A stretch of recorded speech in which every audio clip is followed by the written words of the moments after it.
Hello and welcome to Community Topics, number 35 of Dualistic Unity. I am finding the balance between being concerned and taking action and doing so swiftly enough where the concern doesn't overpower the ability to take that action with some degree of clarity. And it's all part of it, as always, but that's where I've been recently. And it's always an experience and not one you have to judge.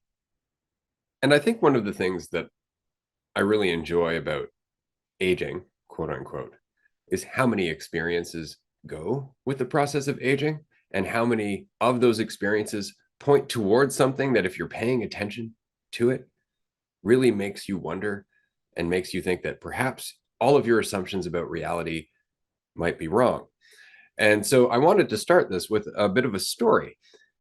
Before I moved to the city that I live in right now, I lived in a small community of cabins just outside of town. Took about a half hour to drive out there. I think there was about a dozen cabins. They were all small, quaint. It was a really nice little community that was very much outside of the rest of the city. So when you went there, it felt like you were basically in your own little hamlet. It was adorable, and it was fantastic for Celeste at the time because it had this big green field. There was a tennis court, there was a basketball court, there was a swimming pool there outside. She could go and she could play. We were on such a back road that we never were concerned about kidnappers or child predators or anything like that. It just felt like a perfect little bubble for her. And she has a lot of really good memories from that place.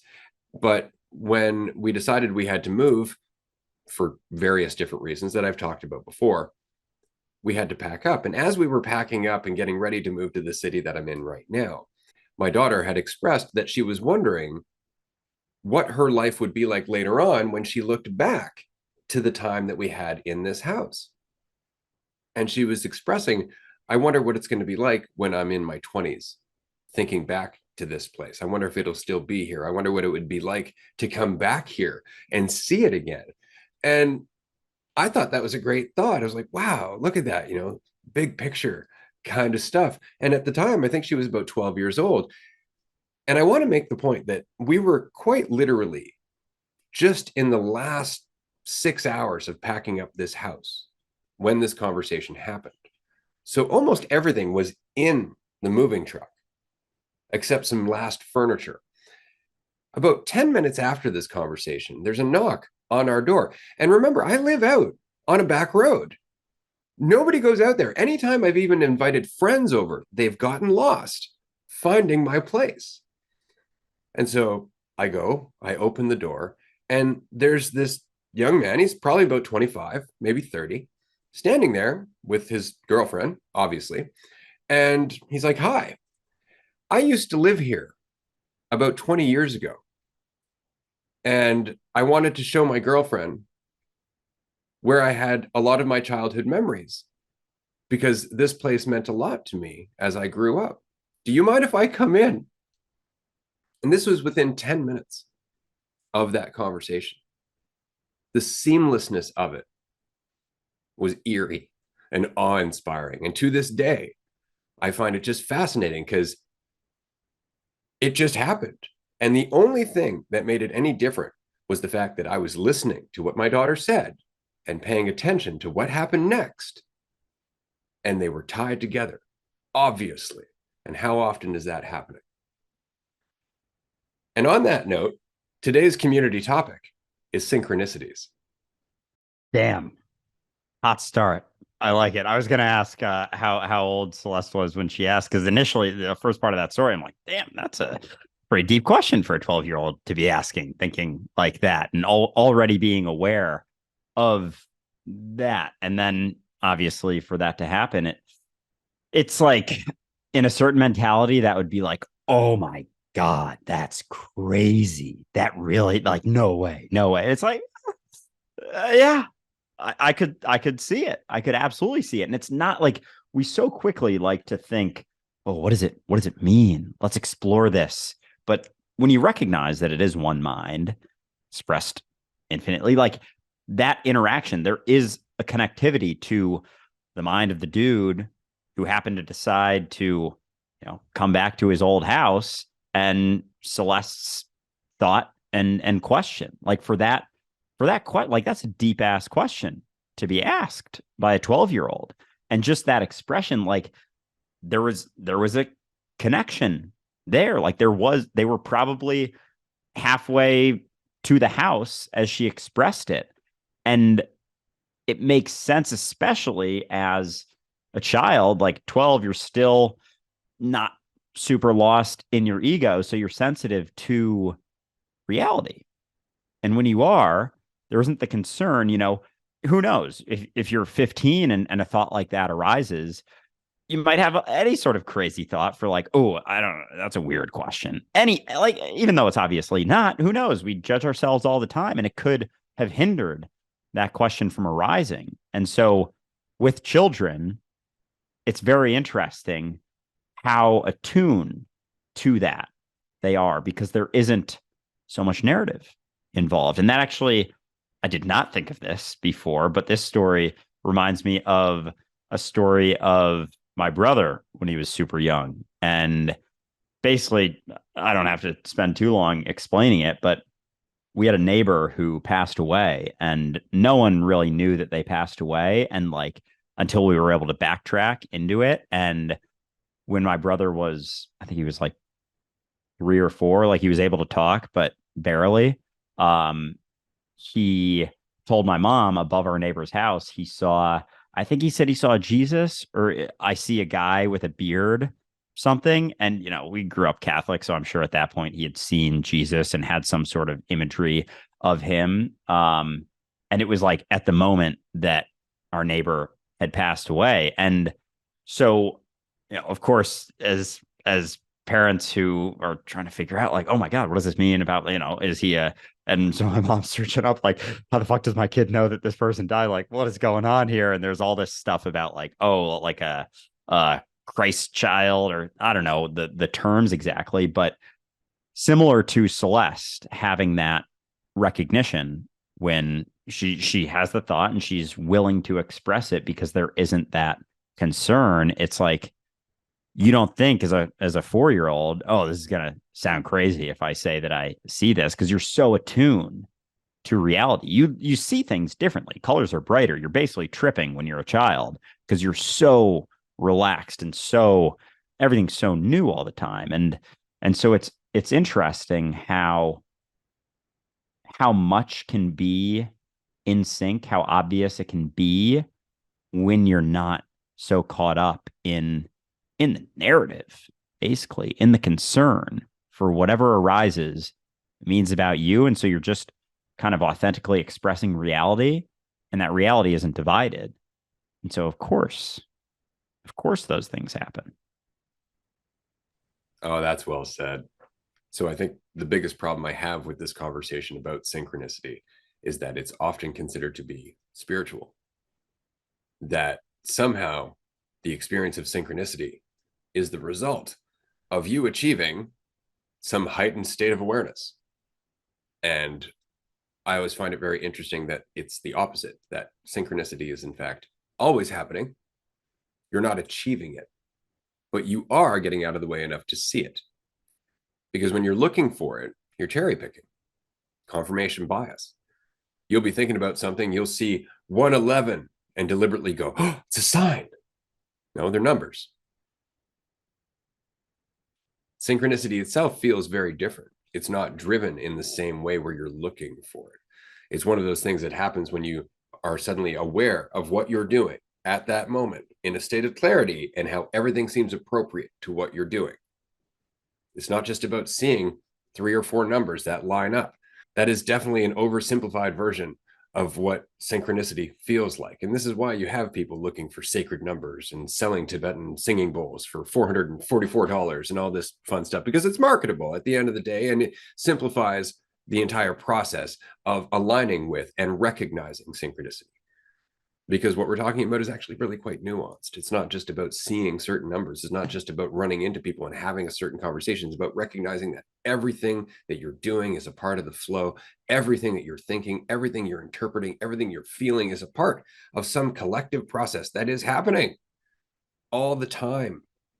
But you're focused on your individual part of the process. And so you can't see how it aligns with everything else. It's the same conversation.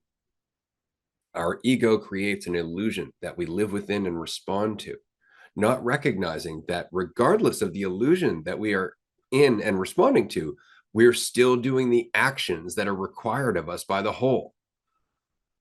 There are two things happening: what is happening and what you think of what is happening. What is happening is synchronicity. And it's that concern for the fiction that inhibits not only the ability to see the synchronicities, but the ability to tap into the synchronous nature of what's always happening. So it's both, because there, people will get caught up in, as you mentioned, the numbers, or whatever the fuck people want to get caught up in and cling to because it feels better, and they feel better about themselves because, oh, I'm someone who sees lots of angel numbers all the time. It's like, all right, good fucking job. I'm sorry you have to rely upon seeing those in order to feel a little bit better about yourself, but we'll save that for another conversation. But it's interesting how much that concern and thinking that it means something about you, even in that example, even in that example of seeing numbers in a certain way. It's like, yeah, you can see the synchronicities, but there's also like an underlying flow to everything. And you're missing the flow as you get caught in thinking the synchronicities you're seeing mean something about you. And even when you do tap into that synchronous nature through not having so much concern for whatever reason, you're just like not thinking about yourself quite so much. And then sometimes those synchronous things happen. And then immediately we're like, oh, this means something about me. And boom, we're out of it. It's gone.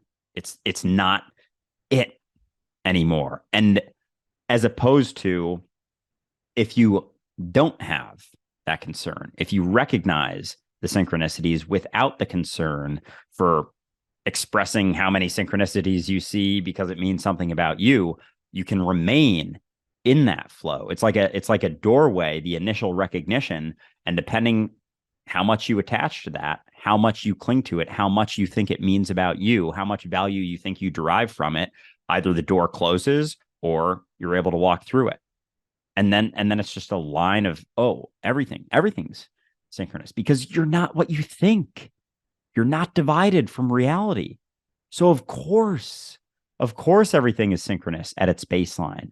But as soon as it means something about you, as soon as that concern arises, as soon as it means anything about the illusion, the fictitious idea that you cling to in order to feel better, it's no longer it. And that's why it seems like we so often go in and out of it. And we'll see a synchronicity every now and then. It's like everyone gets that first step. They'll notice, they'll get a glimpse, and then, oh, it means something about me. Oh, it's gone. A couple days later, oh my gosh, another synchronicity happened. What does it mean? What does it mean about me? Ooh, I feel better. And then you start telling your friends, you're like, so many synchronous things have been happening to me. And it's getting in the way. It's getting in the way from actually aligning with that, the nature of reality always being synchronous. It's always the idea and what it means about you that takes you further from it. That's a really interesting point. So often when we experience a synchronicity, we think, oh, so it's always like that, which is why, again, the numbers often come up, because that does happen from time to time where you are actually just having a moment of awareness and you're like, oh, it's all me. And you look over and it's 111. See, now there's a tie there between what's happening on its own and the moment that you look over, as opposed to every time you see a 111, oh, synchronicity, it's 111, and you start doing that. And it's totally different thing. But what's interesting is that it's not that synchronicities aren't happening all the time. It's that there are some synchronicities that are easier to see than others, depending on the depth with which we are in the moment. So what I mean is that the synchronicity I just described, for example, oh my God, it's all me. And then 111.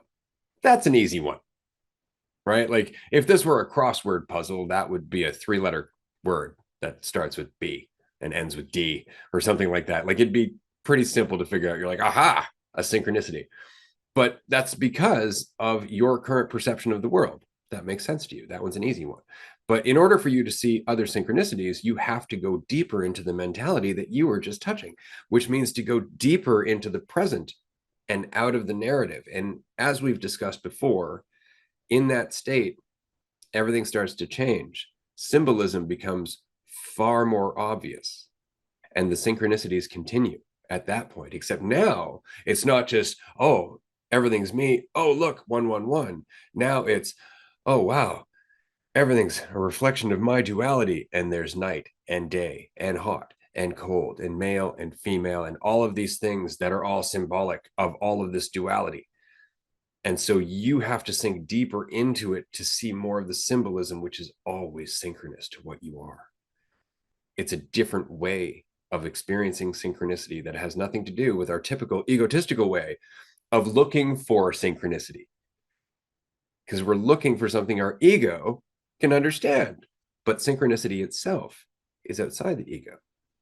It's quite literally what is happening all the time when you're not absorbed in your ego. Yeah, that's a very interesting point there. The levels to, the depth, and I don't like the word levels, but sometimes it's applicable. The depth to which you recognize that you're just here now.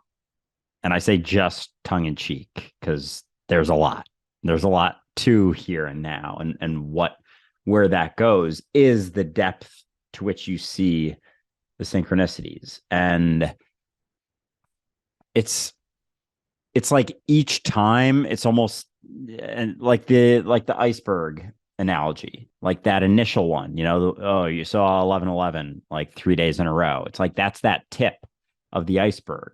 There's more there, but as soon as it means something, as soon as you start thinking about yourself, like you don't dig into that. Like as soon as you think about yourself, it's like you stay afloat if you recognize it and just be like, oh yeah, of course, because I'm everything, as opposed to, oh, that's interesting. That makes Andrew more interesting. If you can not dismiss that or avoid it, but just not get so wrapped up in what it means about you, it's like you're able to sink into the ocean, and then you get a glimpse of, oh, there's a lot more here. But we're always kind of fluctuating in and out to a point. Not everyone all the time. Many people are just always caught in their idea of themselves, thinking that everything always means something about them. And so they almost don't even see synchronicities ever, but you can get glimpses of it all the time, because as much as you can think about yourself basically all the time, it's not going to be all the time. And there's always opportunities to catch that glimpse. Like they're around, they're out there. And it's our willingness to maintain the recognition that allows us to see more of it.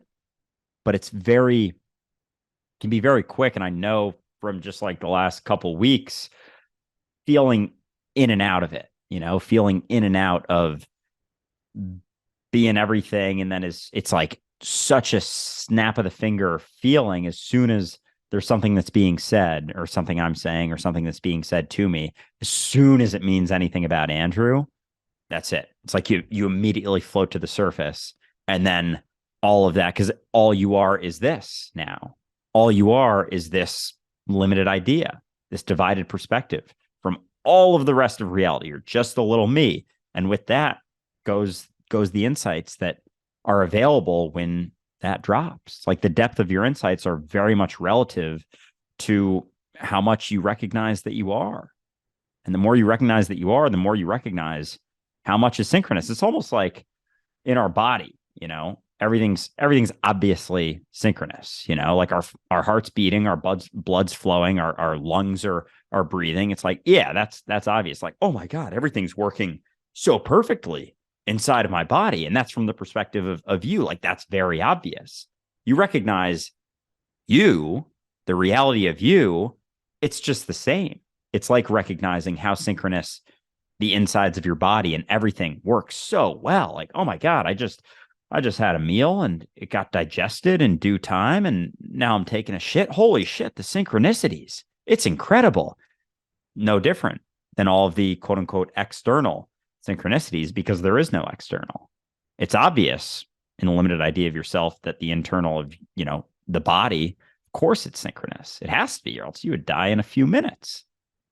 And that's where we've gotten as a society because we perceive the division, because we see ourselves as just this. It's like the synchronicity isn't obvious and we're so caught, like if the cells in our body were caught up in trying to gain more for themselves, cancer arises immediately, disease, sickness. And that's what we're seeing because we're not recognizing the vastness of ourself.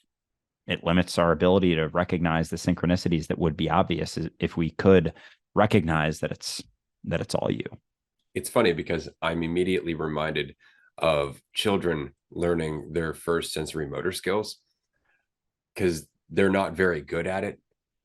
Their muscles don't necessarily want to do what they want them to do. Their body's all kind of like disjointed and jiggly, and it's not doing anything. And so they have to learn how to do these things, which means that their body has to learn to act synchronously, which means their awareness needs to pay attention to what they're doing. And if you have children who don't get out and play, children who don't get out and do things with their bodies, they often end up being developmentally delayed because they're not giving their awareness the opportunity to fine tune how their body can work, how their body moves.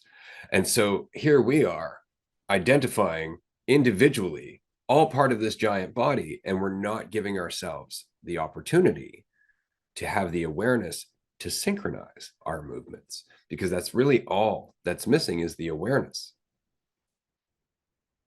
In awareness, synchronicity happens on its own, or at least it becomes obvious almost immediately because it's always trying to happen. It's that we are continuously forcing ourselves against it. And so I find it really interesting that one of the best ways to experience or witness synchronicity happening, not just for you, but for someone else, is to stop caring what people think about what you say, because then you're just speaking for you. And what you'll notice so often is people going, I was just thinking that. And it's effortless because there is a connection. It's just your idea of yourself, your need, the narrative that goes with it, that gets you caught up in something that makes you feel separate from everyone else. It's not that you can't be. As Andrew just said, we are one. It's just how well we can get wrapped up in this illusion that we're not. That's funny. Obviously, this just happened. That thought crossed my mind is right before you said it. I wrote it down in regards to legs moving together. And then I thought of speaking along with that. But the one I wrote down was like legs moving together. Like as soon as you're concerned with how you're walking, all of a sudden it feels kind of funny, but if you're not thinking about it, you're just fucking walking. It's the same with anything. And when you're talking, if there is no concern for how it comes out or what comes out or where it's going or what it means about you, you're just going. And then as soon as it comes up, that's when we stumble. That's when we stutter. That's when we, get caught up in whatever the fuck we get caught up in. But without that concern, it's just it. Like you're aligned with the flow. And it's always that concern that comes up that, it means something about you. It's something that's actually, it's common in sports, be it baseball or, golf or anything. And when you start, it's like with throwing a baseball. Like I dealt with this for a few years. There have been professional baseball players who have dealt with this. It's called the yips, where you like throwing a baseball. It's something, if you grow up playing, like you've done it your whole life. And then there's this thing that can come up where it's like this extreme concern for what it means about you that can literally hinder your ability to do something you've done probably millions of times. And it's fascinating to see it. There was a pro baseball player who was a second baseman and he got the yips and it basically ended his career. And that's what this is. Like it started to build and then, he had a couple bad throws and then it started to mean something about him.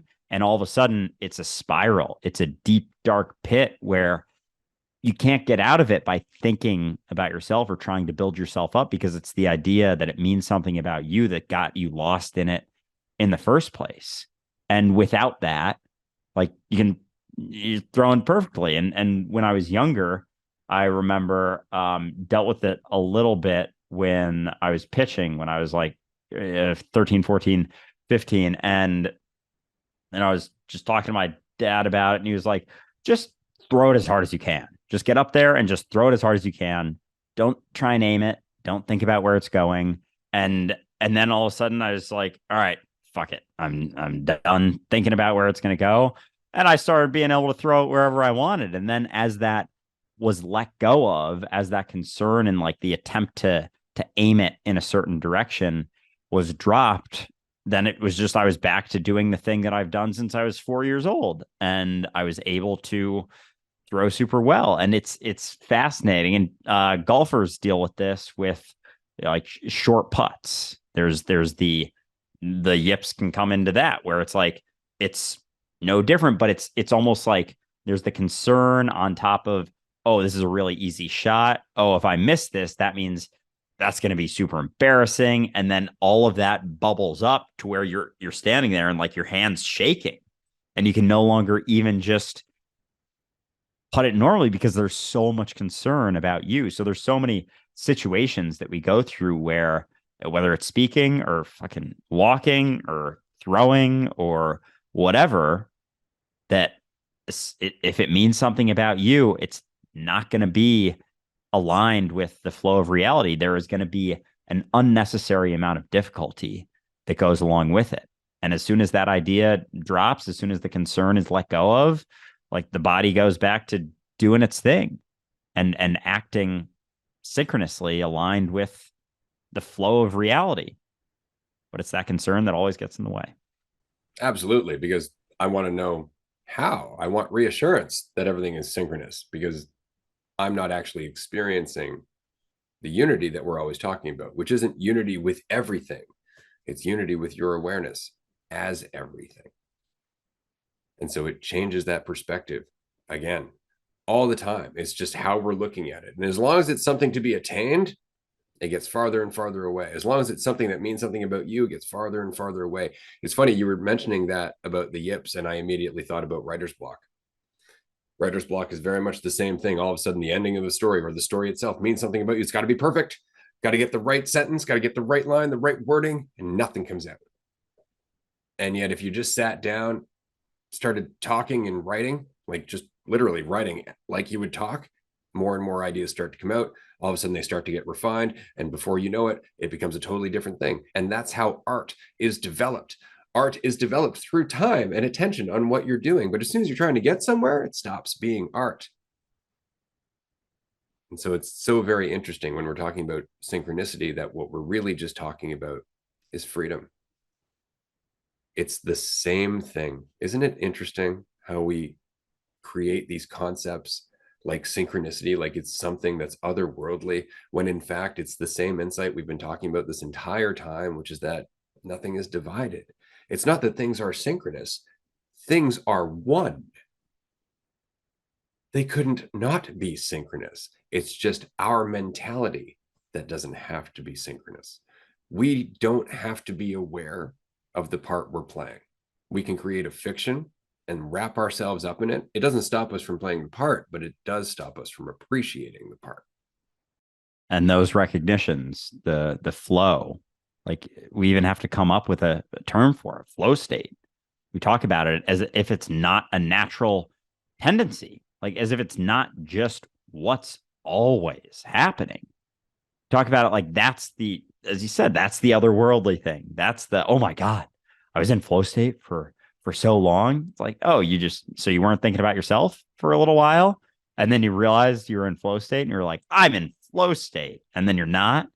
Is that what happened? Exactly. It's always it. Just like, the body and organism works together in perfect sync, of course, or else it would die. It would die very quickly. Like I was saying before, the body, you digest your food, blood is pumped there to help digest it. I don't know the ins and outs of that, but just internally, it's happening. Like it's flowing with things. And even when we're holding our breath, like I don't know, maybe someone could like work their mind enough to be able to hold their breath until they suffocate themselves, but super difficult to do if you hold your breath for an extended period of time. Like you're gonna start breathing again. And like that's kind of what we're doing in reality. We're all out here holding our breath, thinking that the flow is not going to take over at some point. And it always does. And we've gotten so lost that we've actually been able to hinder it to such a strong degree, but there's nothing you have to do to get there. There's nothing you have to become or understand. There's no, depth to everything where it's like, oh, I've achieved, I see so many synchronicities. I've achieved flow state. It's like, just get out of the way. Stop thinking about yourself quite so much and allow the thing that's always happening to become more obvious. God, that's funny. I've achieved relaxation. You can't achieve relaxation. You can just relax. Because if you're trying to achieve anything, that's not very relaxing. So it's really just settling into it. I find it so funny how many times in this conversation I've thought something and then immediately you've said that thing. I'm not surprised. I just find it really funny, to the point where even at the retreat, there was a number of comments from people where it's like, so are you two becoming the same person now? It's like, no, actually, we're quite different in pretty much every respect. It's just that we're just tapping into the same flow in a lot of ways, right? Because the distortion is diminished. So it's very much like when you're driving, for example, they recommend that you don't crank your radio because there might be an ambulance behind you. We're just turning down the radio. That's all we're doing in diminishing our reliance on the ego so we can hear the background sound and adjust accordingly. But if the radio is blaring, you can't hear the ambulance. You can't hear anything that's important. You can't hear anything except what you're focused on, which is what limits your ability to move with reality and experience, quote unquote, synchronicity, which is really what's happening when you're not just blaring the radio and trying to tune everything out. I like that one a lot because that's just it.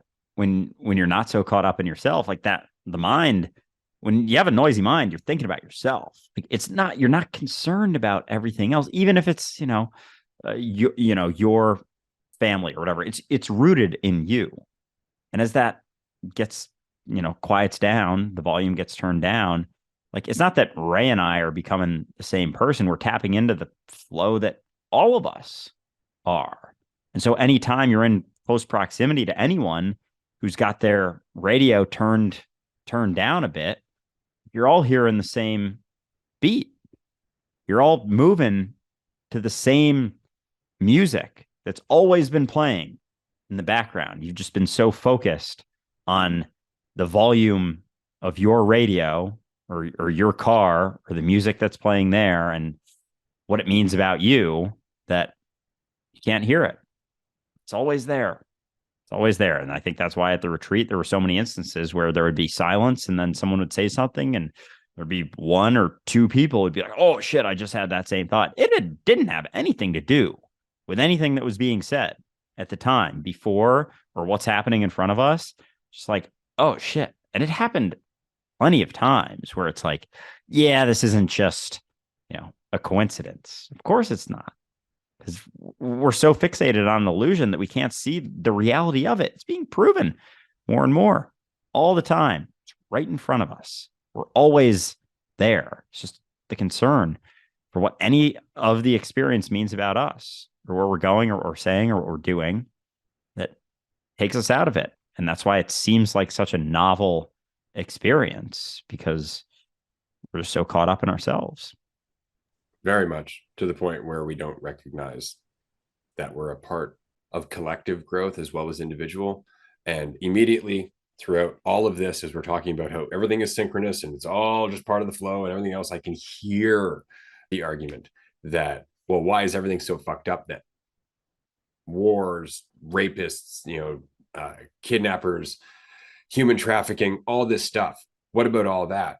And I'd like you to just zoom out for a moment and just look at the life of a toddler running down the sidewalk, just getting used to his legs, wearing a pair of shorts, falls because his legs aren't working properly. He hasn't quite figured out synchronicity with his body. He hasn't established grace. And he falls and he scrapes his knees against that very hard cement. And that new, very sensitive flesh just gets ripped off, and there's nothing but blood and exposed skin and all that pain and everything else. That is a painful experience for a toddler who has no tolerance for pain whatsoever. Now take that toddler and make it a society. We keep scraping our knees because we can't figure out how to walk. We keep hurting ourselves because we haven't established the awareness to achieve synchronicity or grace.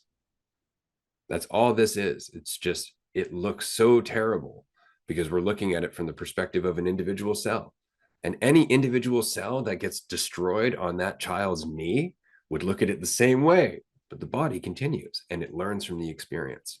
So it's important to remember that there's more going on than we might think.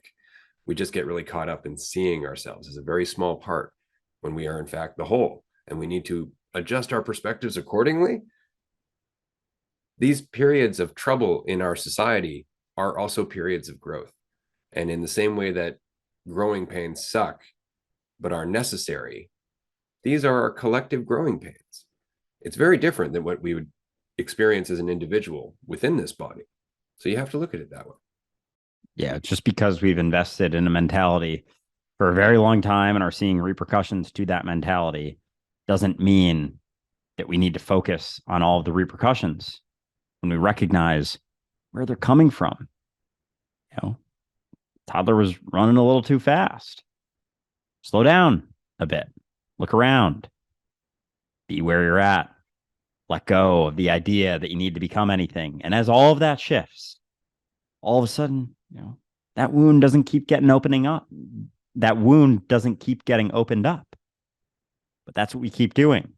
Like, oh, you know, we're running fast, falling, scraping. Like, oh, look at that scrape. We have no awareness as to why it happened or where it came from. We're not willing to look at it because it's uncomfortable to take a look at ourselves and the responsibility that comes with looking at ourselves. It's not just the scrape. The scrape came from something. The scrape came from a lack of awareness, a lack of responsibility if we're not willing to take it. It comes from somewhere. It all comes from somewhere. It comes from a mentality that is so divided and so lost in illusions that we're not willing to face that, you know, there's a way to shift it because we have to look at ourselves in order to do so. Slow down, look around, let go of the idea that everything always means something about you. And as that shifts, we recognize a few more synchronicities. We have a little bit less need, a little bit less desire to be something and become something. And we're able to look around, able to cultivate that awareness, and not even cultivate it, but just tap back into it because it's always happening. Slow down, look around, let go of the idea that everything always means something about you, and the synchronicities will become so much more obvious. You don't need to know where it's going. It's you that's going. This has been a fun episode. I loved this conversation. Thank you, everyone, of course, for the suggestions. It's great to be back. We do have a few weeks left of season 4, which means we're going to continue doing these for the next several weeks. In season 5, we will be lowering the amount of community topics episodes that we do, so that way we can put a bit more time into doing some live shows, some call-in shows, getting a little bit more involved with the community itself in that way. So thank you so much for being here. Do join us on Patreon if you can, patreon.com/dualistic unity. This has been a blast. I'll pass it to Andrew to wrap it up. This has been a fun one. I really enjoy how little we have prepared going into this. And thinking back, damn, that was kind of a roller coaster of an episode. That was a lot of fun. But yeah, this was a great one. I think a long time coming. We've touched on synchronicities here and there, but I'm glad we were able to spend a full episode chatting about them. So Appreciate everyone for listening. Appreciate all the suggestions as always. And we'll talk to you soon. Bye, everyone.